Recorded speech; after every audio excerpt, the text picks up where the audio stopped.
Hello बच्चों, welcome to competition globe. तो बच्चों, इस वीडियो का जो टॉपिक है वो समझने में इतना आसान तो नहीं है, बट मैं कोशिश करूंगा कि आप इस टॉपिक को आसानी से समझ पाएं।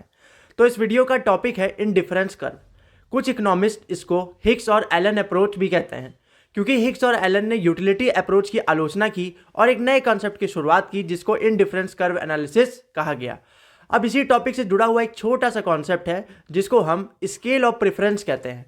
अब इसके अकॉर्डिंग कोई भी कस्टमर यानी उपभोक्ता किसी एक प्रोडक्ट से सेटिस्फाई नहीं होता। जैसे चाय के साथ बिस्किट, कहते हैं कि चाय के साथ बिस्किट का जो मज़ा है वो खाली चाय पीने में नहीं है। तो हम ये कह सकते हैं कि कंज्यूमर को सेटिस्फाई यानी संतुष्ट करने के लिए वो एक से ज़्यादा प्रोडक्ट्स को लेता है और हर बार वो अलग अलग तरह से इन प्रोडक्ट्स को लेता है। तो अगर हम उन सभी कॉम्बिनेशंस को उसके सेटिस्फैक्शन के अकॉर्डिंग अरेंज कर दें तो उसी को हम स्केल ऑफ प्रेफरेंस कहेंगे। अब इसी स्केल ऑफ प्रेफरेंस से जुड़ा हुआ एक टॉपिक है जिसको हम इंडिफरेंस शेड्यूल कहते हैं। अब जैसा कि आपने देखा कि कस्टमर कई सारे प्रोडक्ट्स को लेता है ताकि वो मैक्सिमम सेटिस्फाई हो सके। अब उन सभी कॉम्बिनेशंस को अगर अरेंज करने से हमको स्केल ऑफ प्रेफरेंस मिलता है और अगर उन्हीं सभी कॉम्बिनेशन को हम एक साथ एक टेबल में अरेंज कर दें तो उसको हम इंडिफरेंस शेड्यूल कहेंगे। जैसा कि आप इस टेबल में देख रहे होंगे, इसमें कस्टमर खुद को सेटिस्फाई करने के लिए अलग अलग क्वांटिटीज़ में एप्पल्स और ऑरेंज को ले रहा है और हर कॉम्बिनेशन एक पॉइंट बन जाए। और अगर हम इन्हीं कॉम्बिनेशन से मिलने वाले पॉइंट्स को ग्राफ पेपर पर प्लॉट कर दें तो एक कर्व बनेगा जिसको हम इंडिफरेंस कर्व बोलेंगे।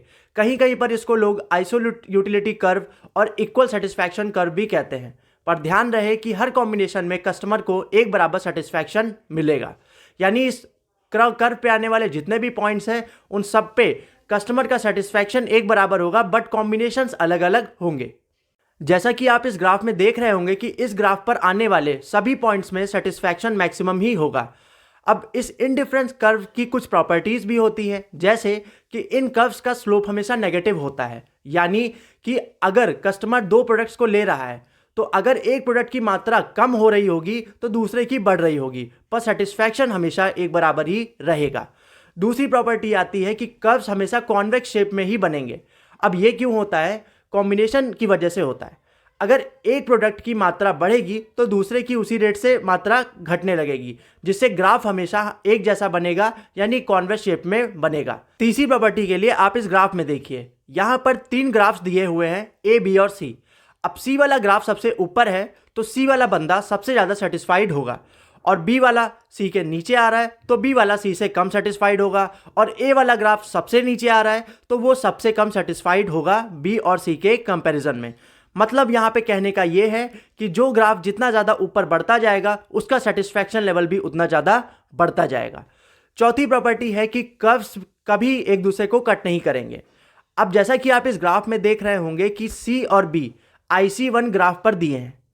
अब क्योंकि दोनों पॉइंट सेम ग्राफ पर हैं, मतलब दोनों एक बराबर सेटिस्फाई होंगे, यानी हम ये कह सकते हैं कि C इक्वल्स टू बी।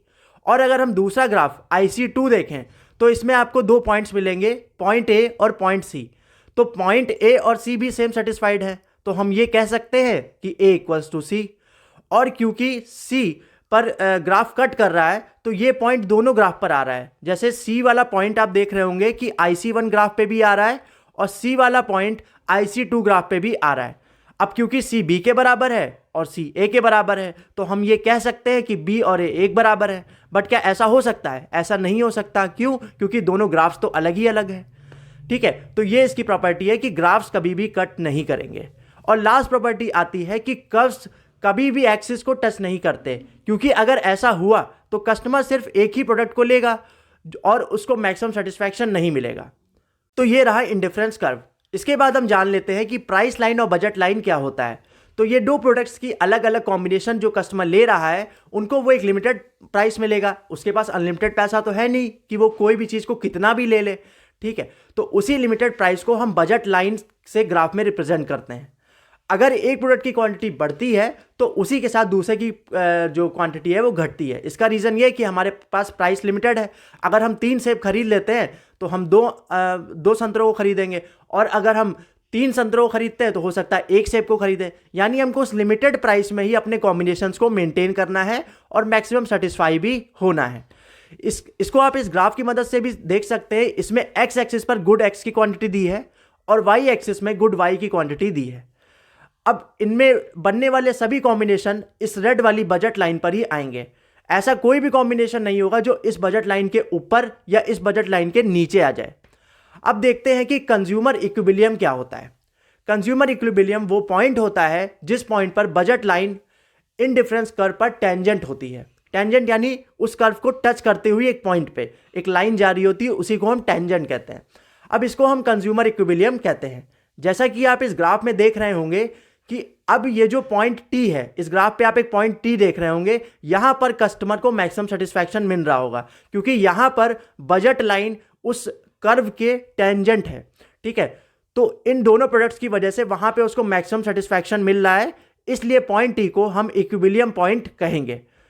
तो बच्चों यहां पर ये कंजम्पशन का टॉपिक कंप्लीट होता है। मिलते हैं आपसे नेक्स्ट वीडियो में एक नए टॉपिक के साथ। तब तक के लिए good bye and love you all.